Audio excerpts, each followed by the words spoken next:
August 6, 1945. Hiroshima, Japan. Early morning. The city is already awake. Light slips through paper windows. Cicadas hum in the heat. Inside Shima Hospital, a surgeon rinses his hands at a steel basin, unaware that this routine will never be repeated. Nurses move quietly between beds. Patients stir, some wounded from earlier air raids, others sick with ordinary illnesses that still exist, even in wartime.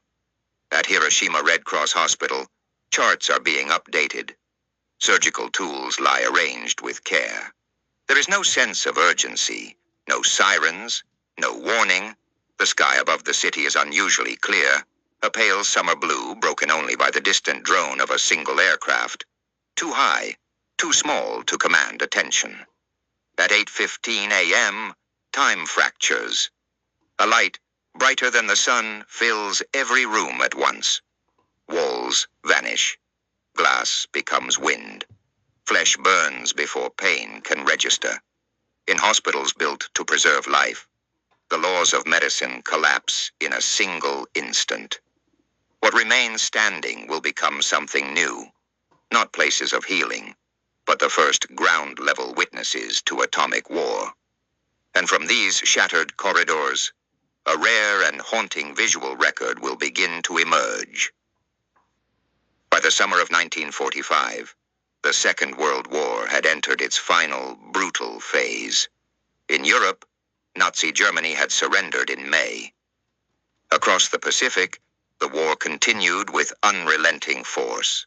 Japan, isolated and battered, was still fighting, its cities burning under sustained aerial bombardment. Since March 1945, American B-29 bombers had shifted strategy. High-altitude precision raids gave way to low-level incendiary attacks designed to break Japan's industrial base and civilian morale. Tokyo, Osaka, Nagoya, entire urban districts were erased in firestorms. By July, more than 60 Japanese cities had been heavily damaged or destroyed. Hiroshima stood apart. Located in western Honshu, Hiroshima was a regional military headquarters, a communications hub, and a port city. It housed the Japanese Second General Army, responsible for defending southern Japan from invasion. Yet unlike other cities, Hiroshima had largely escaped mass firebombing. Its urban core remained intact. Factories still operated, streetcars still ran, hospitals still functioned. This preservation was not accidental. From the American perspective, Hiroshima offered something rare by mid-1945. A largely undamaged city, dense with wooden structures, surrounded by hills that could amplify blast effects. For planners seeking to evaluate a new weapon, Hiroshima represented a near-perfect baseline. Inside the city, life continued under the shadow of war. Food was scarce. Medical supplies were limited. Many doctors had been conscripted into military service, leaving hospitals understaffed and overworked. Nursing students and civilian volunteers filled the gaps. Yet Hiroshima's medical network remained one of the strongest in the region. The Hiroshima Red Cross Hospital, completed in 1939, was modern by Japanese standards. It had reinforced concrete construction, surgical theaters, and trained staff. Shima Hospital, located closer to the city center, served civilians and soldiers alike. Smaller clinics and first aid stations were scattered across neighborhoods. These hospitals were already treating casualties of war. Burns from earlier raids, malnutrition, tuberculosis, battlefield injuries transported back from China and the Pacific. Doctors worked long hours with limited anesthesia and reused bandages. Even so, medicine followed known rules. Injuries were recognizable. Treatments were familiar. Death, while frequent, had causes that could be understood. Air raid precautions were routine. When sirens sounded, Patients were moved away from windows. Blackout curtains were drawn at night. Firefighting brigades were organized from hospital staff. Yet Hiroshima had been spared the worst. Many residents believed the city's military importance would protect it from total destruction. Others simply clung to normalcy because there was no alternative. On the morning of August 6th, no air raid warning was issued.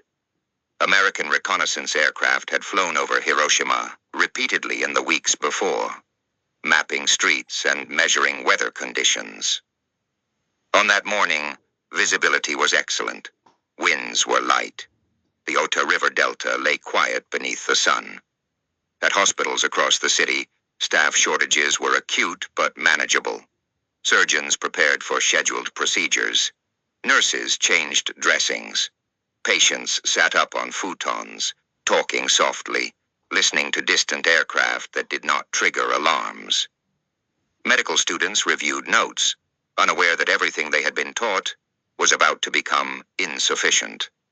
What Hiroshima's doctors did not know, what no doctor in the world yet knew, was how the human body would respond to an atomic explosion at close range.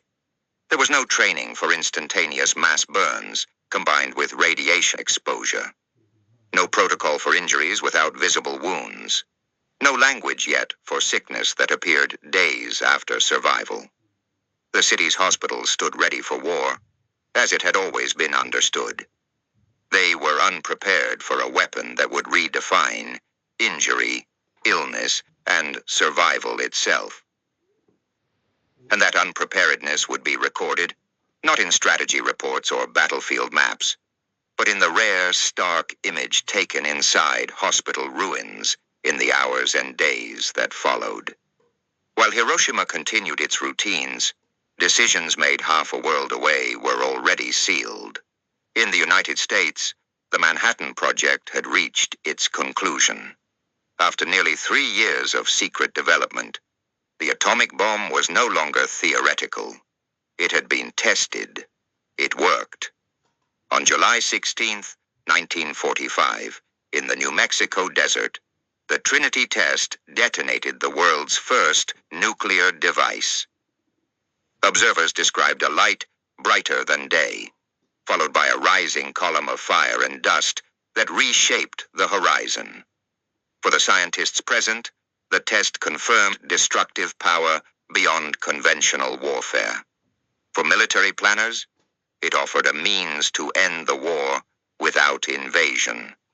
Japan had shown no sign of unconditional surrender. American planners projected catastrophic casualties if Allied forces invaded the Japanese home islands.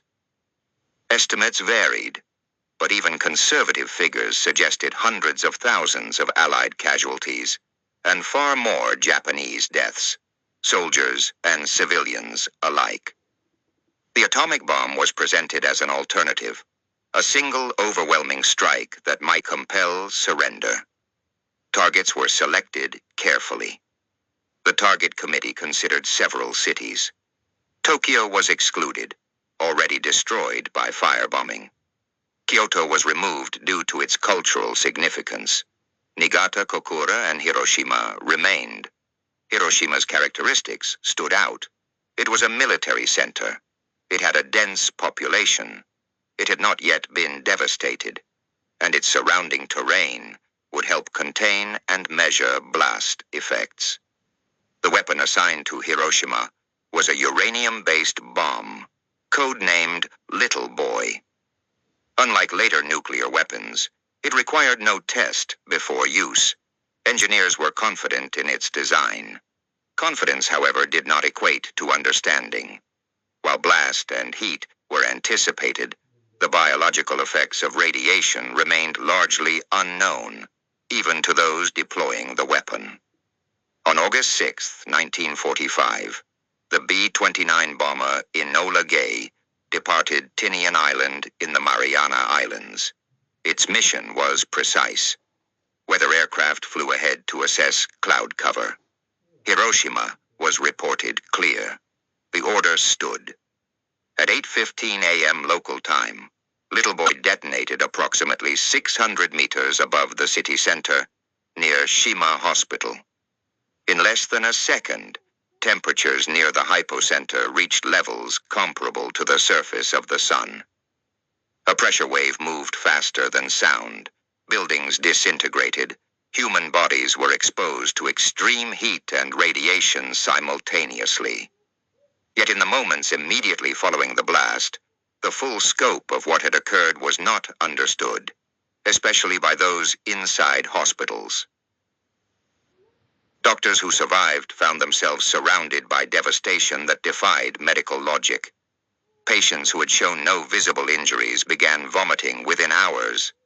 Burns appeared on skin that had been covered by clothing. Hair fell out days later. Blood counts collapsed. Infections spread through wards that no longer had walls or roofs. Initially, these symptoms had no name. Japanese medical professionals documented what they could. Sketches were drawn. Notes were taken. Photographs, rare and dangerous to obtain, captured scenes inside hospital ruins. These images would later become some of the most important visual records of atomic warfare's human cost. The American occupation authorities would eventually restrict the circulation of such photographs, recognizing their power. But in those first days, before censorship tightened, cameras recorded shattered wards, makeshift operating tables, and patients lying on floors, covered in burns that did not behave like any burns doctors had seen before. Hiroshima's hospitals became involuntary laboratories, not by design, not by consent, but by circumstance.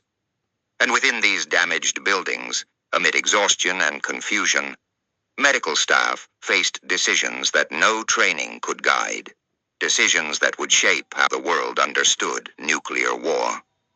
The story now turns inward, away from strategy rooms and aircraft, and into the hospitals themselves, through the eyes of those who treated, documented, and endured the aftermath. The first angle is medical, because medicine was the earliest system to fail. Inside the remains of Hiroshima's hospitals, doctors confronted injuries that resisted classification. Burns were everywhere, but they did not follow known patterns. Skin peeled away in sheets. Blisters formed hours later, not immediately. Wounds that appeared minor on the surface deepened rapidly, turning necrotic within days. Traditional burn treatments, cooling, bandaging, antiseptics, offered little relief. At the Red Cross Hospital, operating rooms were reduced to open-air spaces. Surgeons worked without anesthesia, without sterilized instruments, without clean water. Many staff members were themselves wounded, their hands shaking as they attempted procedures. Some collapsed mid-operation. Others continued working until they could no longer stand. Blood loss was severe, but something stranger followed. Patients began bleeding from gums and noses without trauma. Fevers rose. White blood cell counts plummeted. Doctors recorded these signs carefully, unaware they were witnessing acute radiation sickness. The second angle is human, because hospitals were not empty at 8:15 a.m. Children lay in beds for ordinary illnesses. Elderly patients rested after minor surgeries. Pregnant women waited for care. When the blast struck, some were killed instantly by collapsing structures. Others survived, only to face a slower decline. Nurses recalled patients walking into hospital ruins on their own, burned, silent, skin darkened, only to die days later without visible cause. Many patients were orphaned in seconds. Family members who had brought food that morning never returned. Survivors asked the same questions repeatedly. Why am I sick? Why am I bleeding? Why does my hair fall out? There were no answers. The third angle is architectural because survival often depended on walls. Concrete buildings like the Red Cross Hospital remained partially standing. Wooden clinics near the hypocenter vanished entirely. Shima Hospital, directly beneath the explosion, was obliterated. Its location would later be used to calculate the bomb's altitude. Patients and staff there had no chance to document what happened inside. There was nothing left to document. Those hospitals that survived structurally became magnets for the injured. Thousands arrived within hours. Hallways filled, courtyards overflowed, floors were covered with bodies. Triage became impossible. Doctors had to choose whom to treat, knowing many would die regardless. These decisions were not heroic in the cinematic sense. They were quiet, desperate, and often wrong, because the rules had changed without warning. And as doctors struggled to understand what they were seeing, another perspective began to form, one shaped not by treatment but by observation, by the attempt to record, photograph, and preserve evidence of something entirely new. That shift marks the next set of angles. The fourth angle is technological because the bomb introduced injuries without precedent. Doctors quickly realized that many patients who survived the initial blast were dying from something invisible. There were no external wounds to explain the collapse of organs. Burns healed, then reopened. Infections spread in bodies that should have recovered. Autopsies revealed bone marrow failure, internal hemorrhaging, and severe damage to blood-forming tissues. These findings contradicted everything medical science then understood about trauma. Radiation was suspected, but its mechanism was unclear. X-rays were known to damage tissue at high doses, yet no one had imagined exposure on this scale. Survivors had absorbed radiation in seconds, equivalent to years of medical exposure. Hospitals became sites where the long-term effects of radiation were first observed, recorded, and reluctantly categorized. The fifth angle is the enemy's perspective, because Hiroshima was studied from both sides. American assessment teams arrived weeks later. They examined hospital ruins, interviewed Japanese doctors, and collected photographs and medical data. U.S. military reports acknowledged unprecedented civilian suffering, but framed it within strategic necessity. Hospital damage was mapped. Casualty patterns were analyzed. The focus was technical, not emotional. Some American physicians expressed unease. They recognized symptoms they could not fully explain. Internal memos debated whether radiation sickness existed at all. Publicly, early statements minimized its effects. Privately, data from Hiroshima's hospitals contradicted those claims. The sixth angle is moral, and it emerges quietly. Hospitals are traditionally neutral spaces. Even in total war, they exist outside direct targeting. Hiroshima shattered that boundary. No hospital was spared by the atomic blast's radius. Caregivers became casualties. Patients became test subjects of circumstance. Medical neutrality collapsed under a weapon that did not distinguish between soldier and civilian, wounded and healer. Japanese doctors continued to work despite this rupture. They documented symptoms meticulously, often knowing their notes might never be read. Some hid photographs, others entrusted them to colleagues, fearing confiscation. These images, charred beds, bandaged children, skeletal survivors lying on tatami mats, were not meant as propaganda. They were records, evidence. As days passed, it became clear that the true crisis was no longer the explosion itself, but what followed. Survivors who seemed stable deteriorated. Medical staff fell ill. Hospitals that had endured the blast began losing personnel to radiation exposure. The initial catastrophe had ended in seconds. The real turning point would unfold over hours and days, inside the same hospitals that were now struggling to understand a weapon that continued to kill long after detonation. That moment, the collapse of certainty, leads directly into the climax. The hours after the blast did not bring clarity. They brought volume. By midday on August 6th, survivors were moving toward hospitals in continuous streams. Many walked without speaking. Their clothing hung in strips, skin darkened, blistered, or gone entirely. Some held their arms out in front of them, unable to let burned skin touch their bodies. Others carried relatives who were already dead, refusing to leave them behind. At the Hiroshima Red Cross Hospital, staff established triage zones wherever space remained.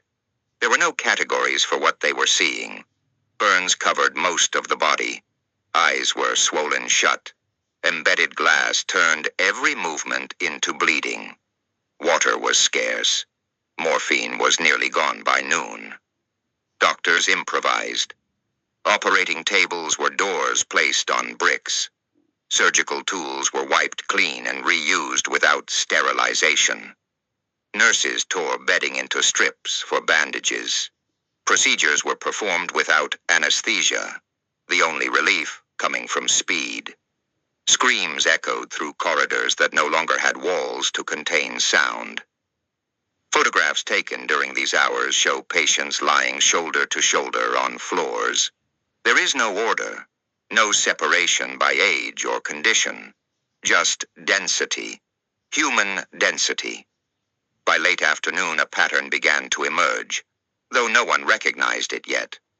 Patients who appeared relatively uninjured in the morning began vomiting. Headaches intensified.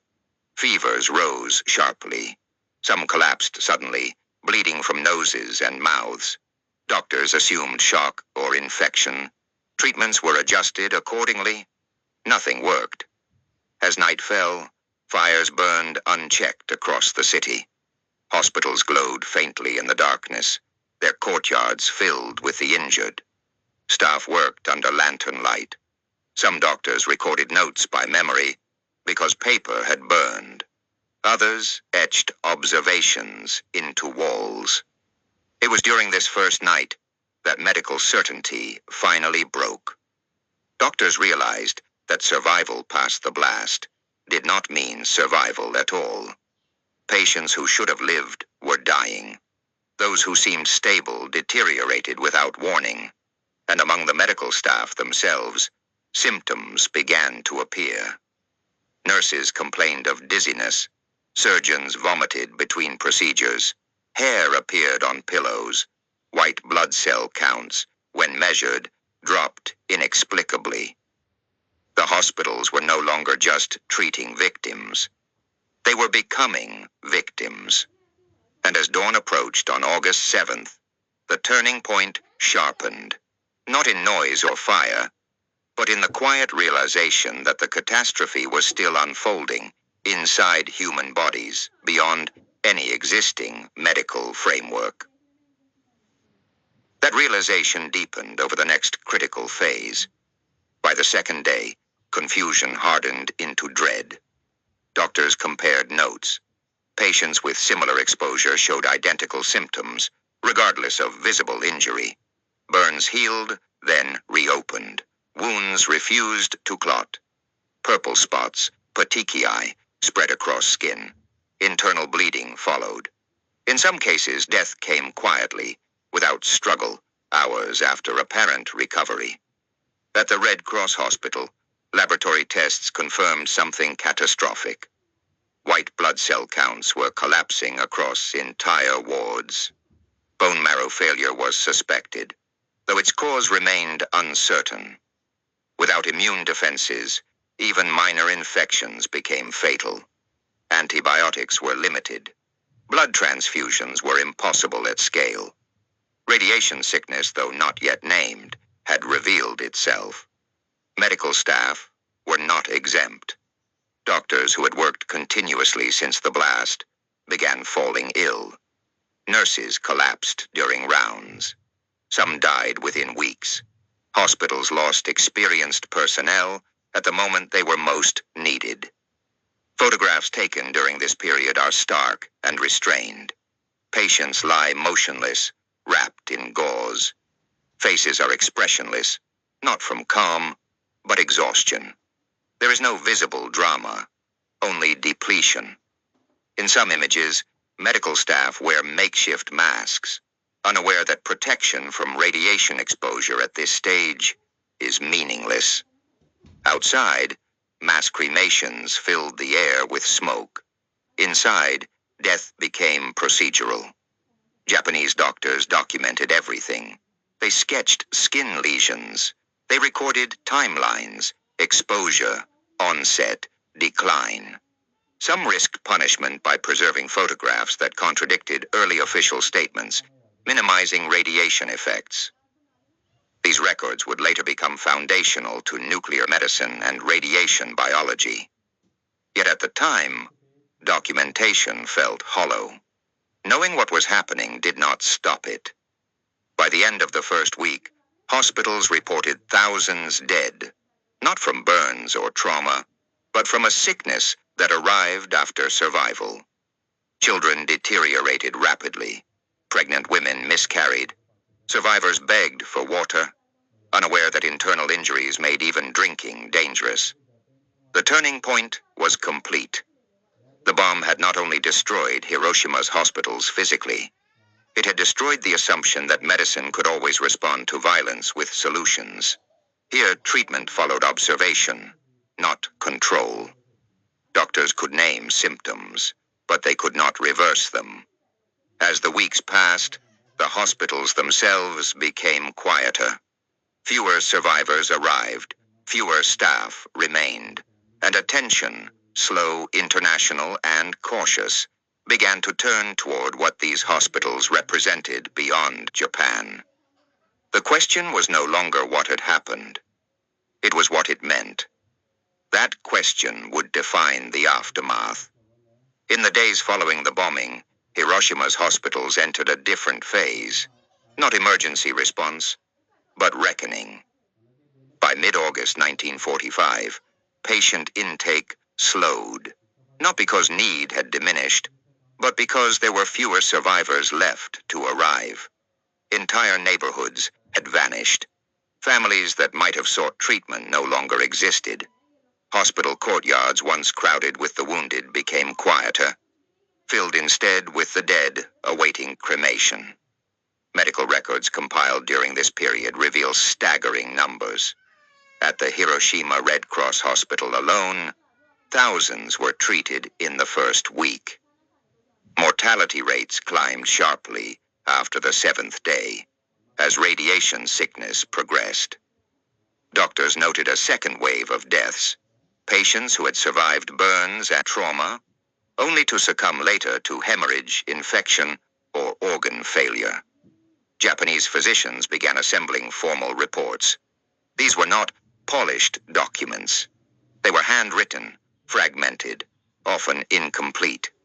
But they shared a common urgency: to preserve evidence before it disappeared.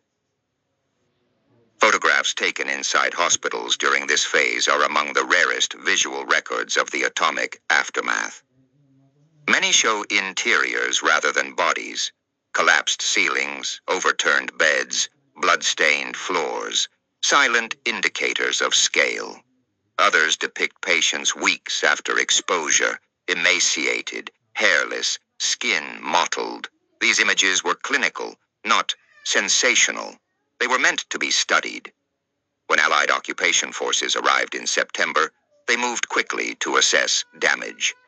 Medical teams interviewed Japanese doctors and collected data. At the same time, strict censorship was imposed. Photographs and reports describing radiation effect were classified. Publication was restricted. The official narrative emphasized blast and heat, downplaying lingering illness. Inside hospitals, this created tension. Doctors who had spent weeks documenting symptoms were instructed to hand over materials. Some complied. Others hid records or entrusted them to colleagues. A few photographs survived only because they were buried, smuggled, or mislabeled. Despite censorship, medical collaboration quietly continued. Japanese findings were shared with American researchers under controlled conditions. Hospitals in Hiroshima became long-term observation sites. Survivors returned repeatedly for examinations. Patterns emerged. Leukemia rates increased. Childhood cancers appeared years later. The hospital became both a place of care and a living archive. By late 1945, the immediate crisis had ended, but the medical consequences were only beginning. The hospital still stood, partially rebuilt, carrying scars that would not fade, and the images taken within them, suppressed, preserved, studied, began to change how the world understood what had happened on August 6th. The destruction was no longer just visible. It was measurable, and it would continue to unfold for decades. As the months turned into years, Hiroshima's hospitals became something unprecedented in medical history, not only centers of treatment, but long-term sites of observation. Survivors returned regularly. Some appeared healthy, only to fall ill later. Others lived with chronic fatigue, unexplained pain, and recurring infections. Doctors noticed delayed effects that defied conventional timelines. Leukemia cases increased sharply within 5 years. Solid cancers followed. Birth defects appeared among children conceived after the bombing. These outcomes were recorded with care, not speculation. In 1947, the Atomic Bomb Casualty Commission was established by the United States. Its mandate was research, not treatment. Japanese doctors assisted, often reluctantly. Hiroshima hospitals provided data, facilities, and access to patients. The ethical tension was constant. Survivors were examined repeatedly, sometimes without receiving adequate care in return. Photographs from hospital archives became critical evidence. They showed progression, not spectacle. Before and after comparisons, untreated burns evolving into systemic failure. These images informed early radiation safety standards, occupational exposure limits, and international medical protocols. Knowledge extracted from Hiroshima's hospitals shaped nuclear policy far beyond Japan. Yet for those who worked there, the burden remained personal. Doctors who survived the blast carried guilt over patients they could not save, decisions made under impossible conditions, symptoms they recognized too late. Nurses spoke of lingering smells, of wards that felt permanently altered. Hospitals rebuilt their walls, but memory did not rebuild so easily. By the 1950s, Hiroshima's hospitals were modernizing again. New equipment arrived. Younger physicians trained under international guidelines, shaped by atomic research. Yet the past remained embedded in daily practice. Radiation was no longer abstract. It was remembered through faces, charts, and photographs taken in ruins. Globally, the Hiroshima hospital records became a warning. Military planners studied casualty curves. Medical institutions redefined disaster response. Ethics committees debated informed consent, human experimentation, and the limits of observation in catastrophe. The hospital, once a symbol of safety, was now understood as vulnerable, exposed in any future nuclear conflict. As decades passed, the images resurfaced. Exhibitions displayed them with restraint. Medical journals cited them without sensationalism. They spoke quietly but unmistakably. Not of strategy, not of victory, but of what happens when healing itself is overwhelmed. That realization settles into the final reflection, not as conclusion, but as acknowledgement. Hiroshima's hospitals stand in memory as both witnesses and victims. They were designed to heal, yet on August 6, 1945, they became instruments through which the unprecedented cruelty of nuclear warfare was recorded. Within concrete walls and open courtyards, doctors and nurses confronted a reality that no training had prepared them for. A weapon that killed slowly as well as instantly, that created suffering invisible to the eye, and that rendered human knowledge fragile. The rare photographs and medical records from those hospitals do more than document injury. They testify to resilience and dedication, to quiet perseverance under unimaginable circumstances. Staff worked through exhaustion, pain, and fear, preserving lives when possible, and preserving evidence when survival was impossible. The images are stark and restrained, capturing devastation without dramatization, a visual ledger of human vulnerability and endurance. Hiroshima transformed medicine. Radiation sickness became a defined condition. Hospitals became sites of research as well as care. International guidelines for nuclear exposure, disaster response, and ethical oversight trace their origins, in part, to these ruined wards. The knowledge gained was born of tragedy, yet it has informed every nuclear policy and medical protocol since. More than a record of destruction, these hospitals reveal a philosophical truth, that human systems, medicine, ethics, technology, can be rendered powerless in a single instant. Yet within that powerlessness, humanity persists, in the hands that tend the wounded, in the minds that observe and record, in the determination to bear witness. Hiroshima's hospitals remind us that even amid annihilation, there is testimony, memory, and the cautious accumulation of understanding. And in that accumulation lies a quiet, enduring lesson. The cost of war is measured not only in the fallen, but in the fragility of human knowledge and the courage it takes to preserve it against forces that seek to erase everything.